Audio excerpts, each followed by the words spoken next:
Hi guys, ganito rin ba yung sapatos ng mga anak nyo na kahit nasa isang sulok naman at nakapatas, masakit pa rin sa ating mga mata? Kaya yan, gusto ko sanang maging malinis at maging maayos silang tingnan. Kaya ito ang naging solusyon ko.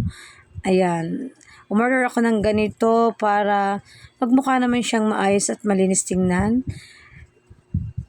Meron siyang 10 butas or 10 lagayan para mailagay natin yung ating mga sapatos.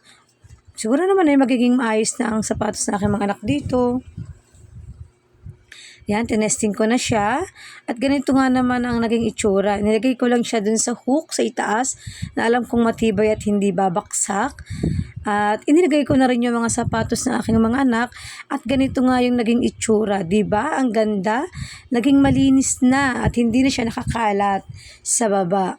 Meron siyang 1, 2, 3, 4, 5, 6, 7. 7 sapatos ng aking nailagay at meron pa siyang 3 available sa itaas.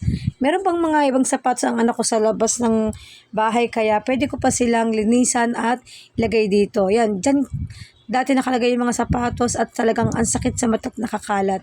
Pero ngayon, di ba, ang ganda ng tingnan. At may isa na namang nanay na naging masaya dahil nabawasan ang kalat ng kanyang kwarto.